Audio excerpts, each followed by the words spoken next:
Olá a todos, sejam todos bem-vindos a este vídeo em que nós queremos trazer a última reflexão deste último domingo, sétimo domingo após Pentecostes, onde nós refletimos e queremos que você reflita junto conosco a respeito da parábola do semeador. Abra em sua Bíblia o texto do Evangelho de Mateus, capítulo 13. Mateus, capítulo 13. E nós seguiremos juntos neste texto que é um dos textos mais marcantes do Evangelho de Mateus. Uma das parábolas que são mais conhecidas em todo o texto bíblico. Um dos gêneros mais significativos da palavra de Deus é exatamente a parábola. Mas o que é uma parábola? Normalmente a parábola ela é empregada em dois contextos bem diferentes, né? Um na geometria, onde há muitas vezes um gráfico, onde nós temos uma curva e aí dos dois lados da curva temos um ponto equidistante, né? Tem dois pontos que estão no mesmo nível e aí eles podem ser comparados. Mas este não é o principal emprego no texto bíblico, evidentemente. Parábola é, num sentido mais literário, uma figura de linguagem, é uma comparação, é uma reflexão onde uma narrativa usa alegorias para transmitir uma lição moral. E eu volto a destacar este conceito de parábola. Parábola é uma narrativa que usa alegorias para transmitir uma lição moral. Então, normalmente é uma comparação que pega uma história fictícia que não aconteceu para ensinar algo importante para os ouvintes. Se abrirmos os evangelhos, notaremos que a parábola ela está muito presente nos textos bíblicos dos evangelhos. Por isso, em Mateus 13, versículo 3, nós lemos que Jesus gostava de ensinar por meio de parábolas. Era um gênero muito comum na época de Jesus, mas que nem sempre era de fácil compreensão. Antes de partirmos propriamente para a explicação, a narrativa da parábola do semeador e depois a explicação, eu gostaria de pontuar alguns destaques ainda sobre este gênero, sobre a parábola. Quando Jesus conta a parábola do semeador, ele não está apenas com seus discípulos. E este é um fato que nós precisamos destacar. Lá no início do texto nós lemos o seguinte: naquele mesmo dia, Jesus saiu de casa, foi para a beira do lago da Galileia, sentou-se ali e começou a ensinar. A multidão que se ajuntou em volta dele era tão grande que ele entrou num barco e sentou-se. E o povo ficou em pé na praia. Ou seja, aqui temos um raio-x a respeito de onde Jesus estava e quem são os ouvintes da parábola do semeador. Jesus está na beira do lago da Galileia e nós podemos pensar que não era um local pouco movimentado, porque muito provavelmente a beira do lago da Galileia deveria reunir muitas pessoas que viviam próximas ali, devido à possibilidade de acesso à água, não somente para a plantação, como também para cuidar de animais, como também para viver da pesca. E nós percebemos, e esse destaque nós precisamos levar em consideração, Jesus não conta esta parábola apenas aos seus discípulos, mas ele conta a uma grande multidão. Este é o primeiro destaque que podemos fazer nessa parábola. Segundo destaque, a parábola do semeador é conhecida como a parábola das parábolas, ou mãe de todas as parábolas. Por quê? Por que será que ela detém esse título?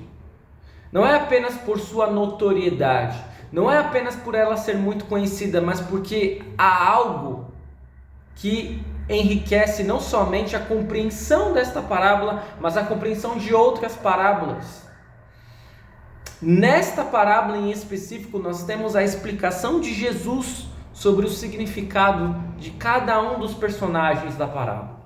É algo que não acontece na maioria das outras parábolas. E desse modo nós percebemos com Jesus e aprendemos com Jesus como devemos interpretar uma parábola. Normalmente os personagens da parábola representam algo que Jesus quer ensinar. Terceiro destaque que podemos fazer: apesar de ter uma grande multidão diante dele, Jesus senta-se em um barco. Pode até soar meio curioso isso. Será que Jesus estava cansado quando sentou no barco? Até poderia ser. Mas o fato é que, muito provavelmente, Jesus está sinalizando nesse movimento de sentar-se, de que ele é o mestre, de que ele está ensinando as pessoas. E por isso que ele vai fazer isso.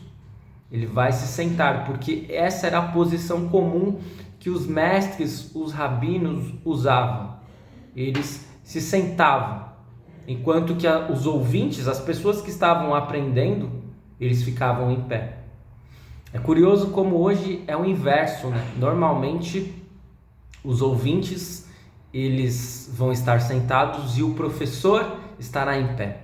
Mas naquela época, naquele contexto em Israel, era o inverso. Quarto destaque: Jesus conta a parábola e depois explica a parábola.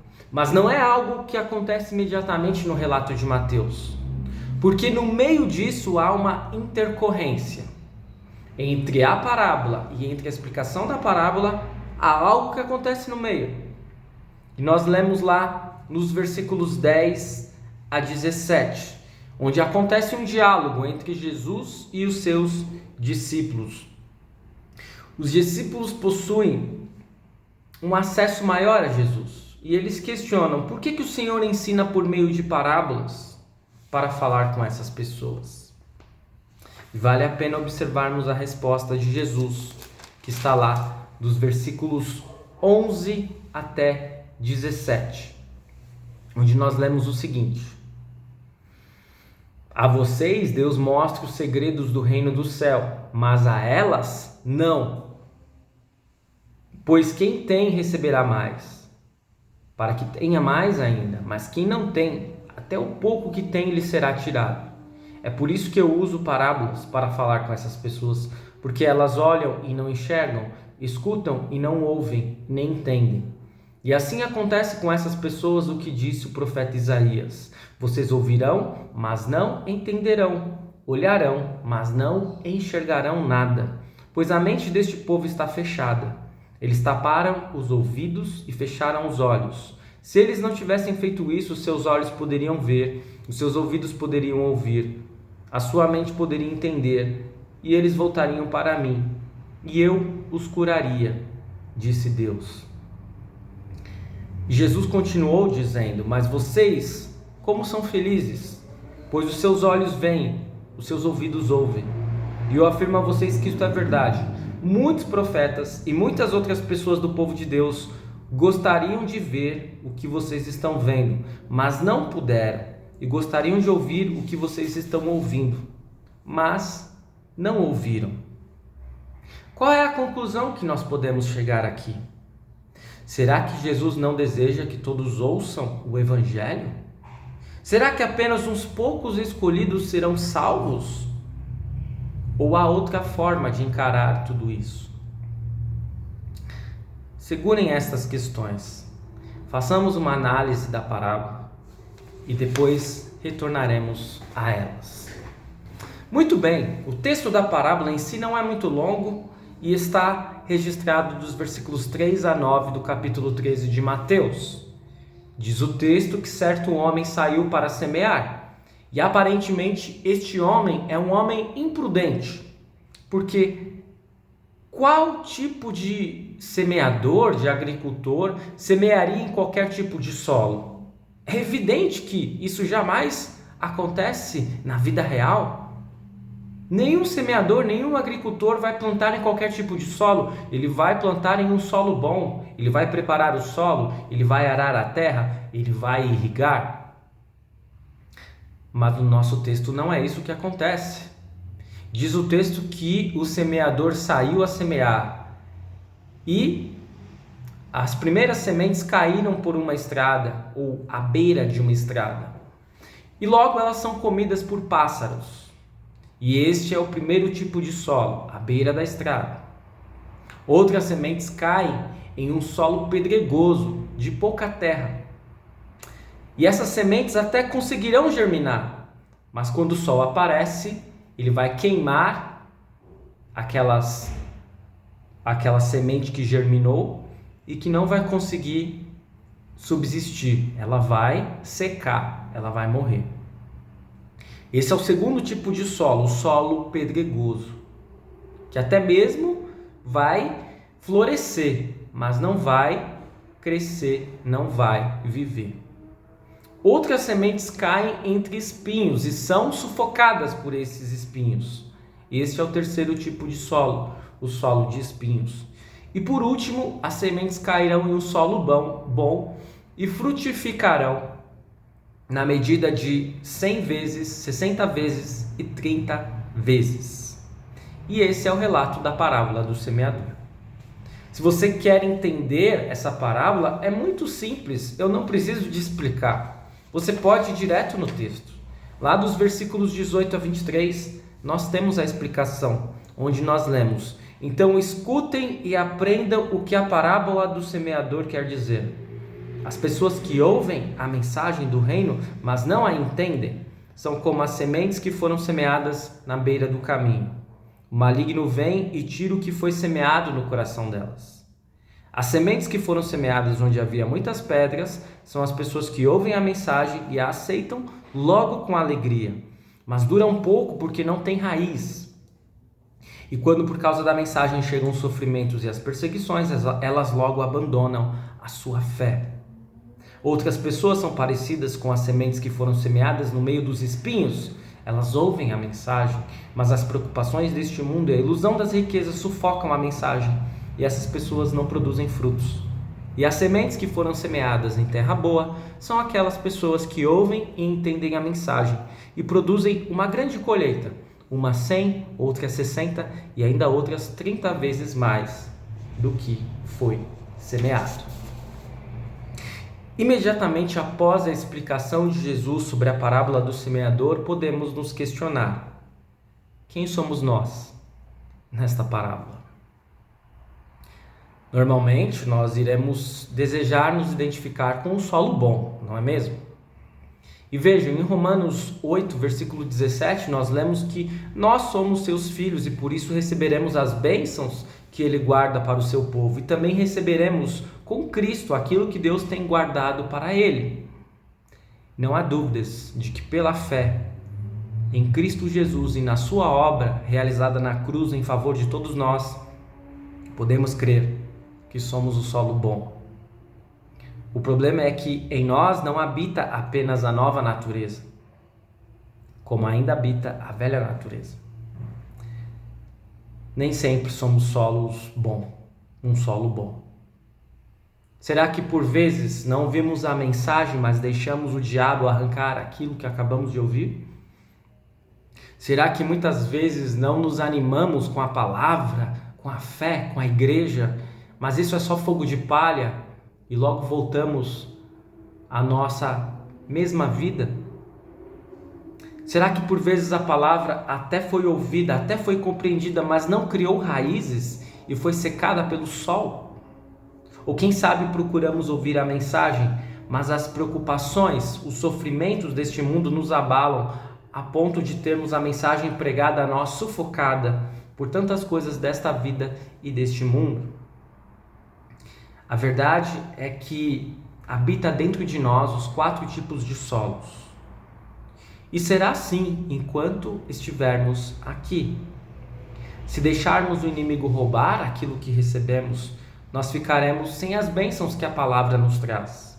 Se deixarmos a empolgação inicial acabar e nos deixar levar pelas preocupações deste mundo, ainda que estejamos na igreja todos os domingos, seremos tragados e manipulados pelos acontecimentos e não deixaremos a palavra criar raízes. Compreenderemos mal esta parábola também se pensarmos que o segredo para a semente germinar estiver no solo. Não se engane. Se o semeador não tivesse semeado a palavra, nenhum solo, sendo bom ou ruim, teria frutificado.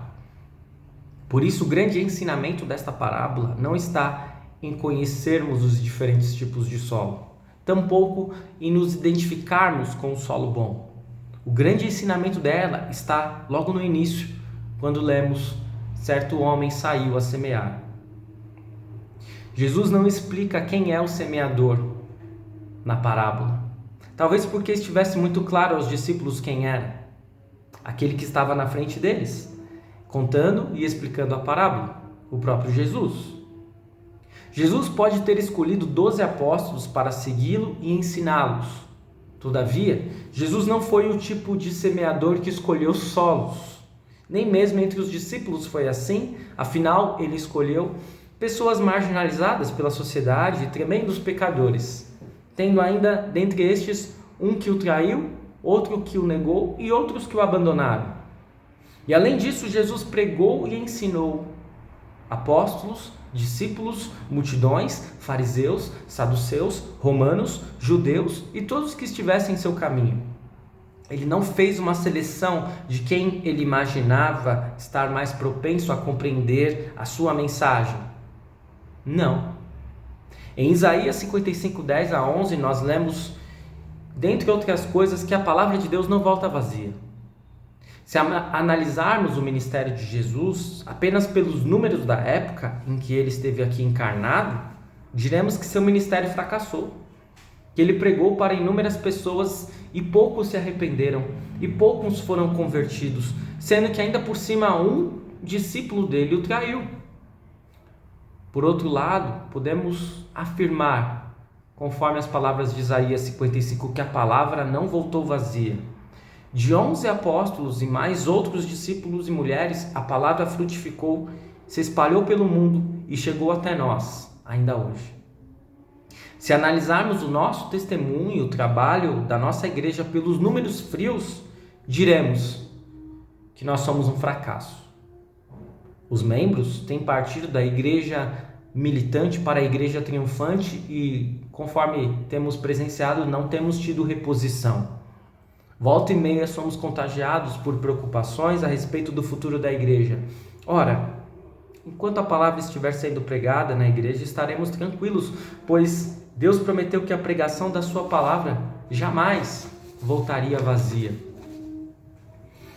Retornando agora àquelas questões que lancei inicialmente, será que Jesus não deseja que todos ouçam o evangelho? Será que apenas poucos escolhidos serão salvos? Por que Jesus ensina por meio de parábolas?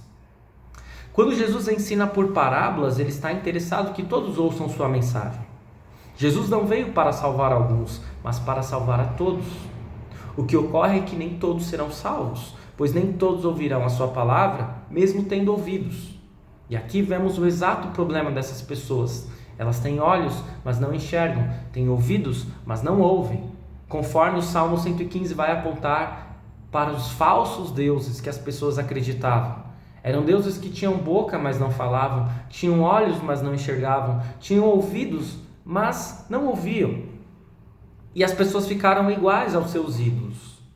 A idolatria deste mundo tem tornado muitas pessoas cegas e surdas para a palavra. O que fazer diante disso? Nos desesperar? Achar que tudo está perdido? Desistirmos da evangelização e do testemunho? De maneira nenhuma.